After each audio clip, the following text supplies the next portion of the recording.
आप जैसे कह लीजिए, क्या क्या बोला नीरज जी ने, म्यूटेड, कॉशियस, थका हुआ, जो वर्ड पसंद आए। इसमें सबसे इज्जतदार वर्ड म्यूटेड लग रहा है, तो वो बढ़िया संकेत हमारे लिए। म्यूटेड क्यूज है आज हमारे बाजारों के लिए। अच्छा, इस बीच एक बात ध्यान रखें, वो हम लोग कह रहे थे ना, बैंक ऑफ इंग्लैंड की बैठक भी स्केड्यूल्ड है, रेट डिसीजन होगा। रेट में तो कोई बदलाव करा नहीं, लेकिन वहां पे 100 बिलियन पाउंड्स की बॉन्ड बाइंग प्रोग्राम और बढ़ा दी गई है कोरोना वायरस के स्लोडाउन से जूझने के लिए। तो अब 745 बिलियन पाउंड्स की टोटल बाइंग होती हुई नजर आएगी आपको। अच्छा, एक और इंटरेस्टिंग बात, कॉर्पोरेट गवर्नेंस के इश्यूज हिंदुस्तान में ऐसी दिक्कत होती है ऐसा नहीं है। जर्मनी का पेमेंट जायंट है वायर कार्ड, कल उसका स्टॉक 60% गिरा।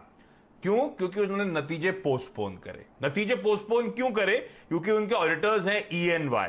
ईएनवाई साहब को जो ऑडिट कर रहे हैं, उनको जो 2.1 बिलियन डॉलर कैश कंपनी कह रही थी बुक्स पे है, वो कैश का कहीं पता ही नहीं चल रहा है का। इसीलिए इस तरह की पिटाई उस स्टॉक की वहां पे होती हुई नजर आई थी। तो बहुत बड़े और बहुत बड़ी कंपनी है जर्मन, जिसके साथ ऐसा घटना हो रही है कि 2 बिलियन डॉलर गायब है, बुक्स में है ही नहीं।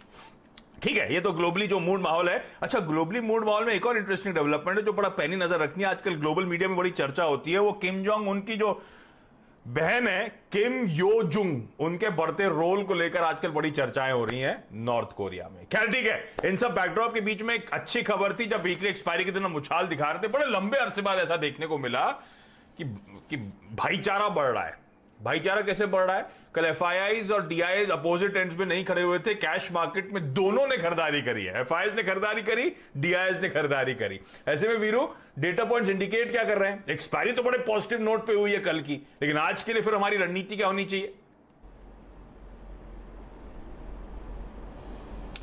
गुड मॉर्निंग आशीष। देखिए, काफ़ी सेशन बाद एफआईआईज लौटे हैं कैश लेकर, दैट्स गुड।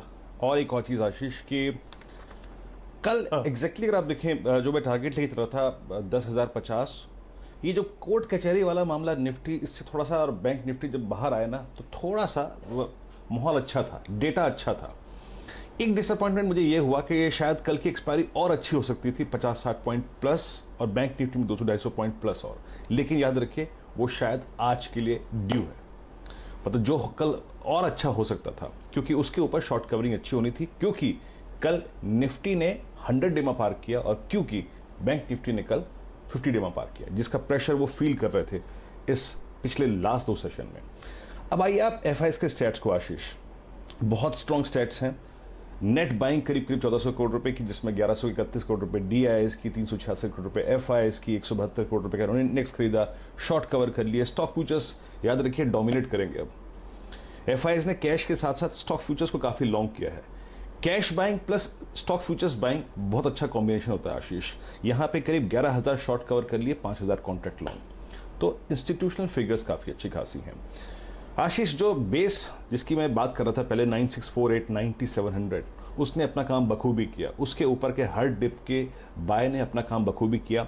याद रखिए, वो था आपका राइजिंग 20 डे एक्सपोनेंशियल एवरेज। अब वो थोड़ा सा ऊपर खिसक गया है, तो आपके स्टॉप लॉसेस आशीष ऊपर आ जाने चाहिए as per the option stats, जो कि 25 जून के कॉन्ट्रैक्ट हैं, और as per that rising 20 day में वो क्या होगा। याद रखिए 9934 9850, आपकी इच्छा अनुसार, आपके पॉकेट के अनुसार, ये मैंने आपको बेस दिया है। इस पे एक स्टॉप लॉस लगाइए, इसके ऊपर बाय बोर्ड में रहिए, बाय ऑन डिप्स। पहला माइनर हर्डल, एक टेक्निकल हर्डल आशीष जो आता है निकल के, वो आता है 10,157 पे। याद रखिए ये टेक्निकल हर्डल है, लेकिन जहां तक ऑप्शन और टेक्निकल्स का सवाल है, कॉम्बिनेशन जो बहुत होता है, वो जो हर्डल है वो 10,157 के बाद पोजिशनल प्रोस्पेक्टिव से आता है 10,280 और 10,320। तो ये अप्रोच रखनी है निफ्टी पर। निफ्टी बैंक आशीष, निफ्टी बैंक ने कल क्या किया, वो 20,500 20,600 के रेंज में कॉल राइटर्स इसको ट्रबल कर रहे थे, निकालने नहीं दे रहे थे, और वहीं उसी 100 पॉइंट के बीच में था आपका 50 डे एक्सपोनेंशियल मूविंग एवरेज। तो याद रखिए निफ्टी बैंक का नया बेस है 20,560 और 20,400, इसी के बीच में आपका वो 50 डे एक्सपोनेंशियल मूविंग एवरेज है। Buy on dips, stop loss 20,400 का रख सकते हैं। ऊपर की तरफ आशीष, पहला टारगेट जोन जो होगा वो होगा करीब करीब 21,560 का जोन, क्योंकि वहीं पे थोड़े से कॉल राइटर हैं। लेकिन एक बात आशीष मैं कहना चाहूंगा बैंक निफ्टी पे, मैंने स्टॉप लॉस भले ही 20,400 का दिया है, लेकिन बैंक निफ्टी का बड़ा बेस, ऑप्शन और टेक्निकल बेस, अभी भी 20,000 और 20,200 की रेंज रहेगी आशीष।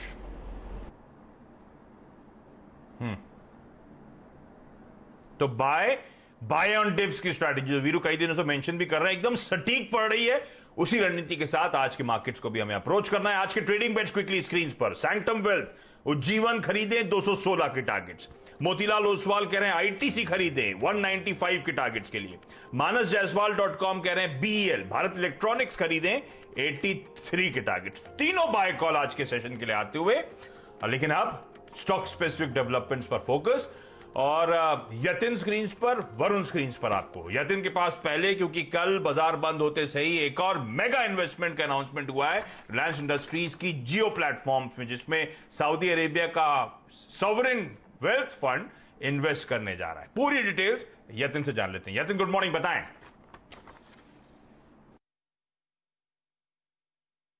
देखिए, फिर एक बार जियो प्लेटफॉर्म्स हेडलाइंस बटोर रहा है और इस टाइम हमने सऊदी अरेबिया के सबसे बड़े सॉवरेन वेल्थ फंड जो कि पब्लिक इन्वेस्टमेंट फंड है पीआईएफ, उसका निवेश आते हुए देखा है। कुल मिला के जियो प्लेटफॉर्म्स में पीआईएफ फंड जो है कुल मिला के 11,400 करोड़ के आसपास का निवेश करेगा 2.32% स्टेक के लिए। और हमने ये देखा है कि 9 से 8 हफ्ते में हमने ये 11वीं ट्रांजैक्शन देखी है जियो प्लेटफॉर्म्स में। जो एंटरप्राइज वैल्यू है ट्रांजैक्शन की वो फेसबुक के ट्रांजैक्शन से प्रीमियम पे है। लगभग 5.2 लाख करोड़ के आसपास की एंटरप्राइज वैल्यू का आकलन हो रहा है जियो प्लेटफॉर्म्स का। और अगर आप ये देखें तो कुल मिला के जो ये 11 ट्रांजैक्शंस हुए हैं उसमें 24.7 यानी कि लगभग 25% की हिस्सेदारी बेच के जियो प्लेटफॉर्म्स में हमने 1,15,000 करोड़ रुपए का निवेश देखा है। तो फिर एक बार मैं ये कहना चाहूंगा कि ये जो स्टॉक में हमने हलचल देखी है लॉकडाउन के बावजूद, कोरोना वायरस के बावजूद, रिलायंस इंडस्ट्रीज का स्टॉक जो रिकॉर्ड हाइस पे ट्रेड कर रहा है वो इसी रीजन से, क्योंकि बहुत सक्सेसफुली ट्रांजैक्शंस हमको देखने मिले हैं।